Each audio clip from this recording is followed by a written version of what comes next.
Salmo de número 42. Vamos lá, agora a gente está no segundo livro de Salmos, que vai de 42 a 72. Esse livro é bem legal porque eles são dedicados aos filhos de Coré e de Corá, e que era um grupo de levitas responsável pelo louvor do templo. Isso está lá em 2 Reis, quando Davi vai instituir o coral e revezando, né? A cada dia era um grupo. E esse salmo revela aí, porque grande parte deles foi a divisão, aí foram exilados na Síria, e aí revela essa alma em crise aí do povo de Israel, né? E a busca intensa por Deus, porque eles estavam agora sob uma divisão política, o reino do norte, as 10 tribos, e o reino do sul, Judá e Benjamim, 2 tribos, o incidente de Jeroboão com Roboão, os filhos de Davi e mais um israelita, e mostra a sede espiritual de toda a Bíblia. E é bem legal porque essa parte do livro traz essa necessidade aí de busca pelo Senhor. A, o Salmo ele é profético muitas vezes, e bem poético assim. A gente vai ver assim vários poemas assim, porque já era um grupo dedicado exatamente a fazer um salmo. A, ele traz essa reflexão, porque está batida a minha alma, no verso 5 a 11 em Deus, a crise de 1 a 4, a reflexão do verso 5, e aí a questão da dor aí da população, do verso 6 a 10, e a nova exortação, assim. Ele segue o mesmo padrão dos Salmos de Davi, grande parte deles, não desses salmos, mas de outros, Davi, ele observava e ele direcionava. Então vamos lá. O verso 1. Como suspira o corça pelas correntes das águas, assim por ti, ó Deus, suspira a minha alma. Então, como o servo aí anseia pelas correntes de águas para beber aí, o servo, né? O servo, aliás, que buscava essa questão da água, assim a alma da pessoa anspira pela presença de Deus. Lógico que não é uma sede comum, é uma questão de urgência de sobrevivência. Eu gosto muito quando fala de água, porque qual que é, eu vejo assim, a questão do inferno? O inferno é a ausência de Deus. Quando o rico, a parábola do rico Lázaro, lá, Lucas capítulo 15, vai falar sobre isso. Quando o rico fala, pai Abraão, pede para Lázaro morar um dedo da água para que refresque a alma. A nossa alma ela precisa do Espírito Santo, porque senão a pessoa não vai dar conta. Esse mundo está muito ruim, muito errado, muito complicado. Viver no mundo de hoje, se não tiver o Espírito Santo de Deus, a pessoa surta.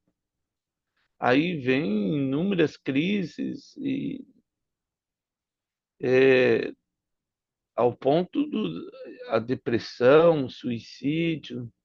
E aí é uma outras questões, mas assim a violência generalizada, o descaso com a moralidade, com respeito, caráter, com o temor de Deus mesmo. A falta do temor de Deus é algo, como diz lá em 1 Coríntios 13, quando a ciência se multiplicar, o amor vai se esfriar, e é uma verdade, a gente vê a ciência se multiplicando e o amor indo embora. E João 4, quando vai falar da mulher samaritana, da água do poço, e Jesus fala: se beber da água que eu lhe der, nunca mais terá sede. É nesse tom, né? Assim como o servo aí, no contexto do Oriente Médio, aí, precisa encontrar água, principalmente porque ele sofria várias perseguições de leão, leopardo, guepardo, toda espécie de felinos ali, e aí ele precisava correr igual um doido, precisava logo de uma água, senão o coraçãozinho dele ia pifar, né? E aí, assim a nossa alma, uma alma exausta e desesperada por Deus, muitas vezes. O verso 2 aí ele já traz: a minha alma tem sede de Deus, do Deus vivo.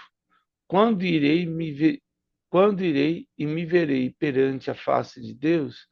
Então, o salmista aqui, ele traz essa ideia, né, da necessidade da sede profunda de Deus. Ele diz de quem ele tem sede, porque o ídolo era algo morto, mas Deus era fonte de vida.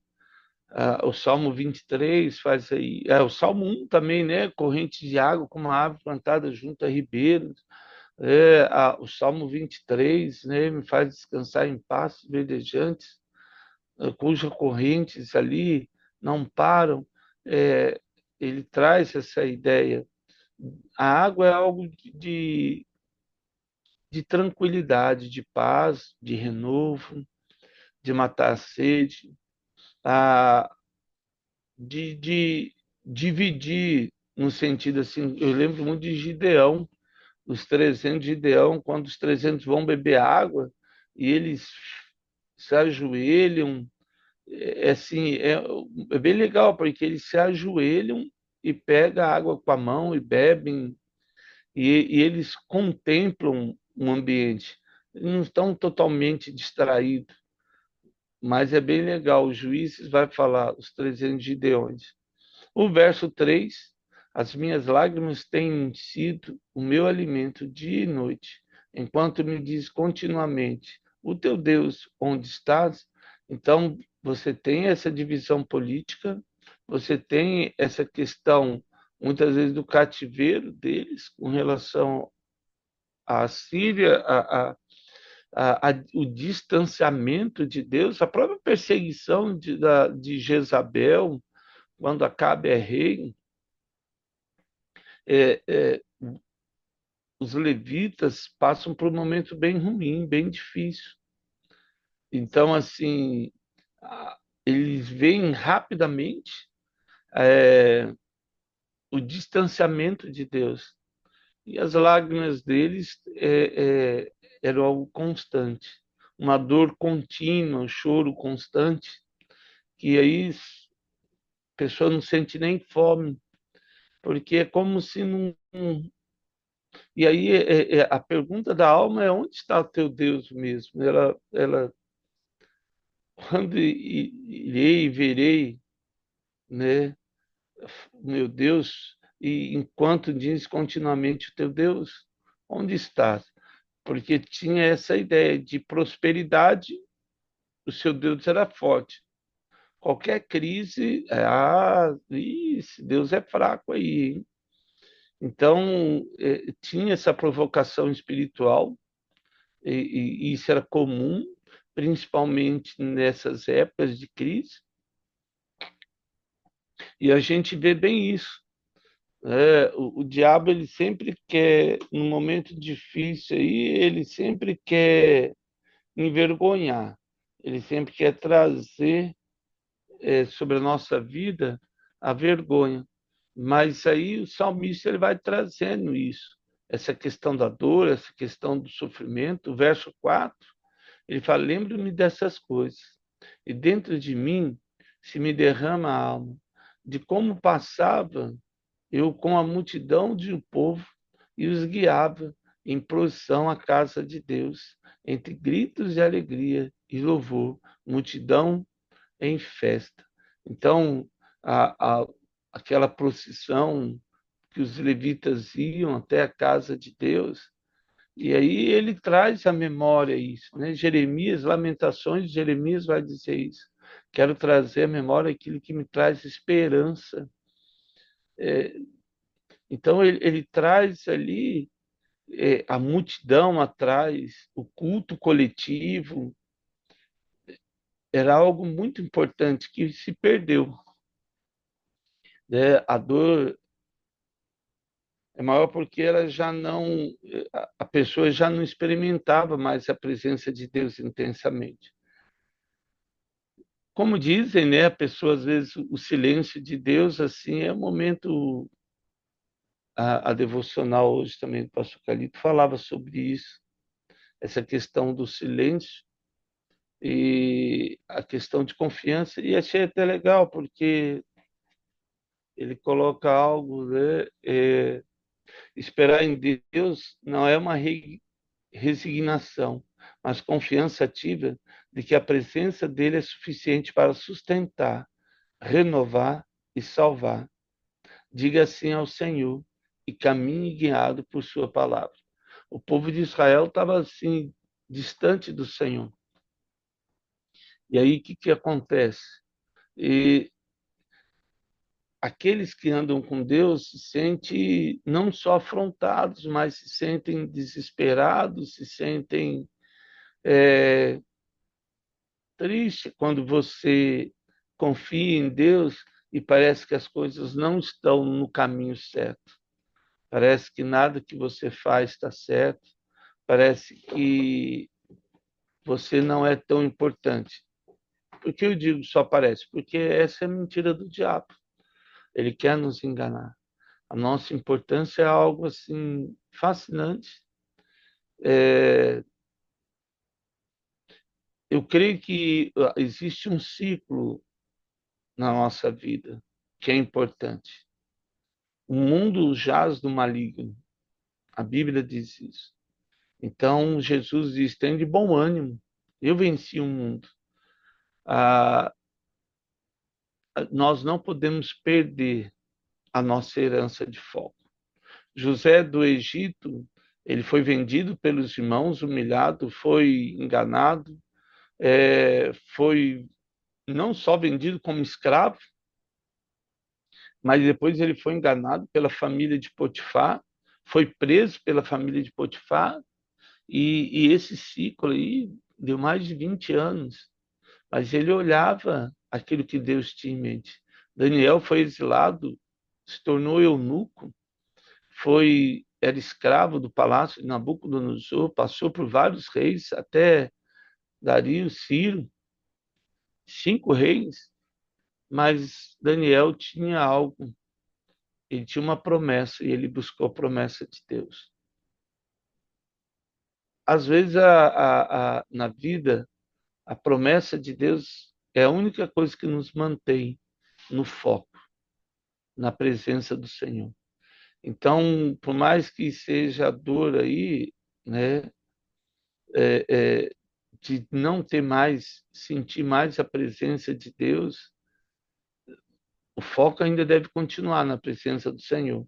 Por isso que o salmista ele vai de 1 ao 4, ele fala toda a dor que ele está sentindo, a gente vê aí ele chega no verso 5, e é bem legal que daí ele para e fala, olha, deixa eu pensar aqui, peraí, por que está abatido a minha alma? Por que te perturbas dentro de mim? Peraí, ei, vamos parar. A alma nos engana muitas vezes e ele fala consigo mesmo e pratica aí a, uma autorreflexão espiritual. E isso é importante, porque às vezes a gente tem que ir contra nós mesmos, porque a nossa alma, a nossa carne, geralmente ela quer falar mais. E aí o salmista aqui, ele fala, ei, vamos parar, porque você está aí toda desanimada, toda triste, como se Deus não existisse, como se você não é amada, como se não fosse um filho, uma filha amada de Jesus, como se Deus tivesse esquecido de você. Espera, espera em Deus, pois ainda o louvarei. Ele, meu auxílio e Deus meu. Então, o salmista, ele já orienta, primeiro ele indaga, questiona a alma dele e depois ele responde para ela, ó, espere em Deus. Eu vou louvar, não sei você, alma, mas eu vou louvar, é um negócio nesse nível. Eu vou louvar ele. Ele é meu auxílio. Ele é meu Deus, não deixou de ser Deus. E é como Jó. Jó vai falar isso para a mulher dele, né? A mulher dele, os amigos dele também incitam Jó com relação ao distanciamento de Deus. E falei, peraí, peraí, não é assim que funciona. E aí chega no verso 5, o verso 6, e ele diz assim: sinto abatido dentro de mim a minha alma, e lembre-me, portanto, de ti, nas terras do Jordão, e no Monte Hermon, e no outeiro de Mizar. Ou seja, a, a, eles, geograficamente falando, eles estavam longe de casa, estavam exilados, não estavam em Jerusalém. A, a, aumentava aí a sensação e a distância de Deus. Então, eles falavam, poxa vida, cadê a alegria, cadê a festa de servir a Deus? Isso eu acho legal no povo judeu, porque eles têm essas festas é, cerimoniais que acabam, que remetem a Deus, lógico, e isso é bem legal. É o povo de Israel é um povo abençoado por Deus. O Estado, no caso agora, tem feito umas coisas que mas Deus tem um trato ali. A gente viu isso em Apocalipse, mas em Daniel também. Mas assim, isso é eles lá. No nosso caso aqui é lutar contra a nossa alma, que muitas vezes tende a nos enganar. O verso 7 ele diz assim, ó, um abismo chama outro abismo. Ao fragor das tuas catatupas, todas as tuas ondas e vagas passam sobre mim.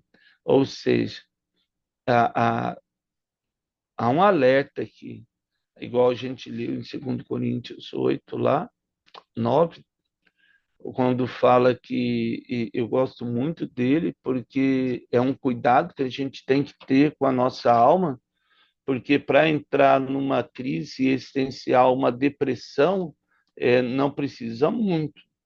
E aí, quando ele chega,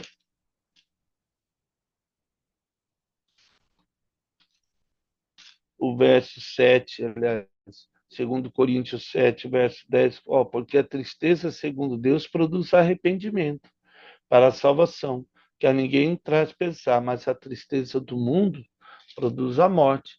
Ou seja, nós temos um porém.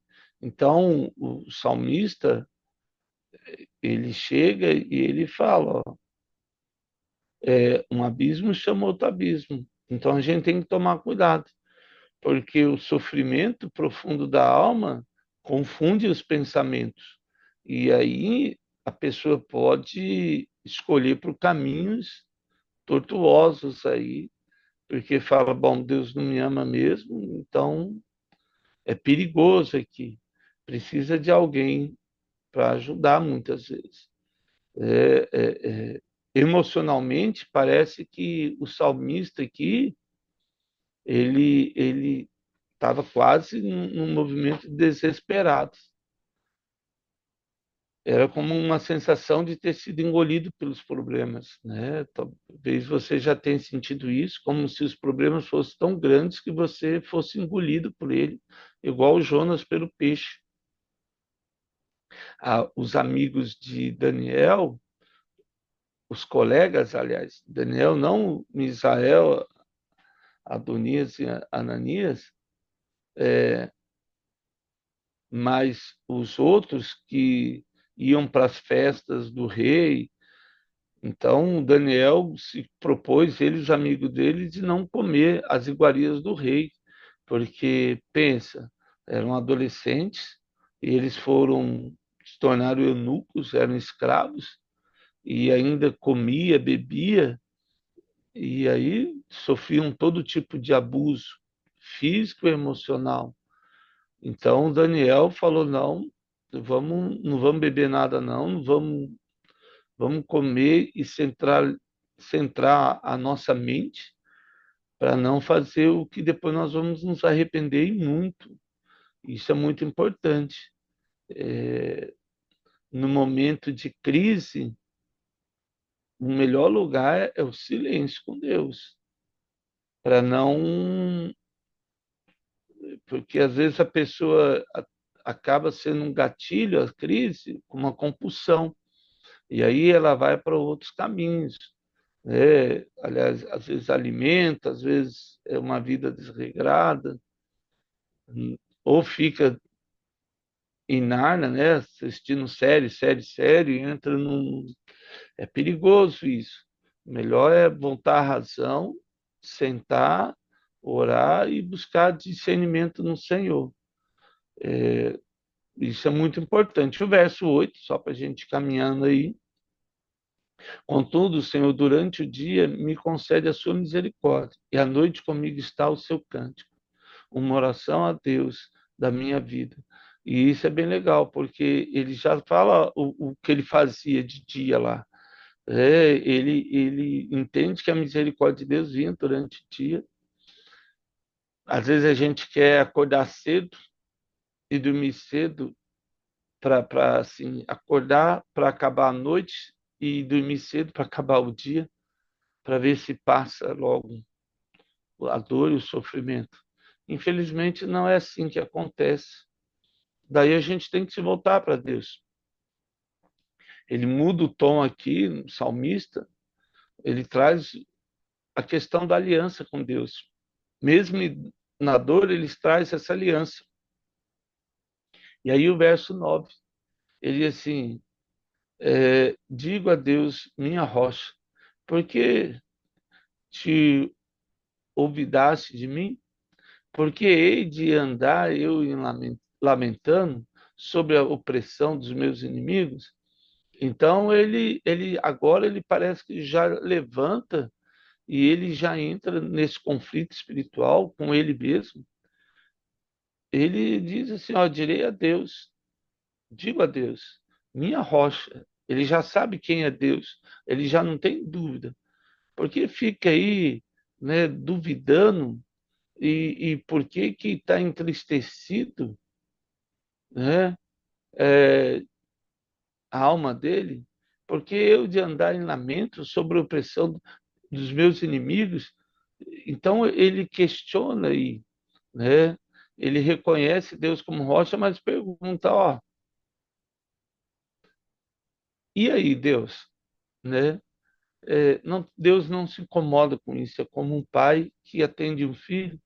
E aí, às vezes, a gente precisa falar, Deus, é assim, minha alma está toda confusa aqui, minha mente está complicada, e olha a situação assim, cego o senhor não é, de férias o senhor não tira também, que eu sei. Então, o que que acontece? E às vezes até é ruim perguntar o que que o senhor quer de mim, né? Mas às vezes é falar qual que é o propósito disso tudo. Se não tiver propósito, então, pelo amor de Deus, né? Tem que acabar isso aí. Mas se tiver propósito, então me ajuda.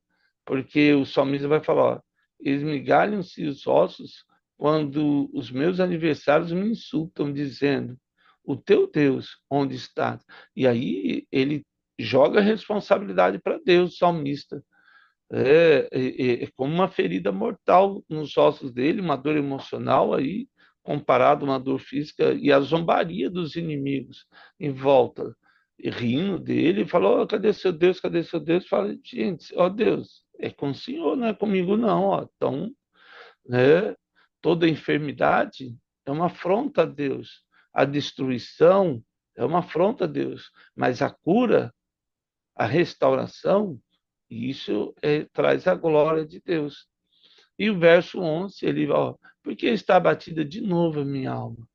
Por que te perturbas dentro de mim? Espera em Deus, pois ainda louvarei a Ele, meu auxílio e Deus meu.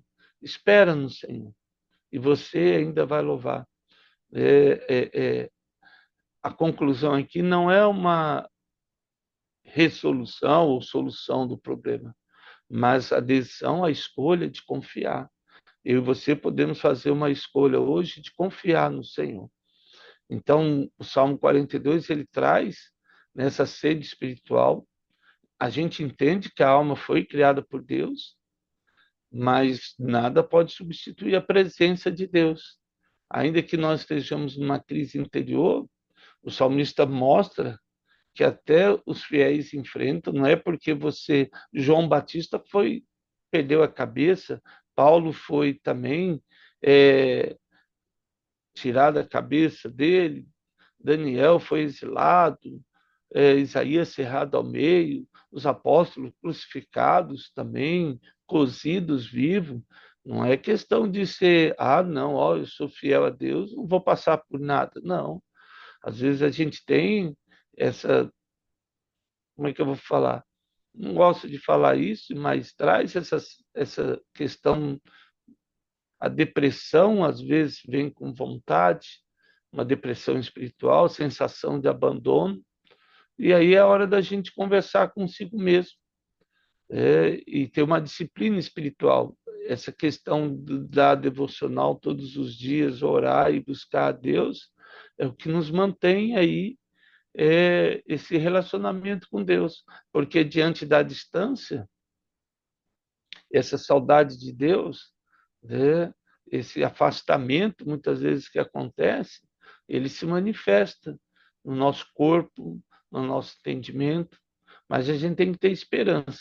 Mesmo sem resposta imediata, tem que ter esperança no Senhor e escolher esperar. Então, podemos entender nesse salmo aí que o clamor por Deus aponta para a necessidade do Messias, de Jesus.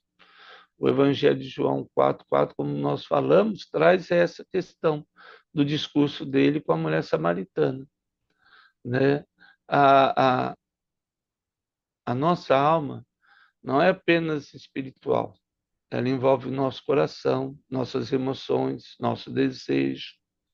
E esperar indica confiança em Deus, não a confiança passiva. Não vou fazer nada. Não. Você continua orando, continua buscando a Deus e louvando Deus. Agradecer antes de ter resposta. Então, quando tiver uma crise, não creia que é ausência de fé, um momento difícil. Não é que você não tenha fé. Sentir longe de Deus também não significa que Deus se afastou de nós. Nesse momento, qual que é a solução? Se é que podemos dizer assim, lembrar daquilo que Deus fez em nós, falar consigo mesmo, esperar no Senhor. Salmo 37, a gente já viu, nossa, eu amo ele, espera no Senhor, confia, e ele falar, cumprir os desejos do teu coração. Que nesse dia, independente das lutas, circunstâncias, o que nós podemos dizer assim, ei, não fique abatida, alma, espere em Deus, pois ainda você vai louvar a Deus. Ele é seu auxílio, ele é seu Deus. Ó Pai, eu quero agradecer por essa manhã tão especial, que independente das lutas, circunstâncias, o Senhor é nosso Deus, o Senhor é nosso auxílio. Ainda que o silêncio se chegue perto de nós, ó Deus, o seu sussurro, a tua voz nos alcança e certamente traz a tua verdade. Que nesse dia, Deus, a tua verdade encontre o nosso coração e nos enche com teu amor e a tua graça. Nós abençoamos a vida de todos os nossos irmãos, ó Deus. Especial do Gustavo também, que o Senhor traga aquilo que ele tem buscado no Senhor. Todos aqueles que nos ouvem possam ouvir do Senhor o amor do Pai sobre suas vidas. E esse dia seja um dia em que o silêncio seja transformado no louvor e na adoração a Deus. No nome de Jesus. Amém. Amados, que bênção. Que Deus nos abençoe nesse dia ensolarado aí de outono, no nome de Jesus.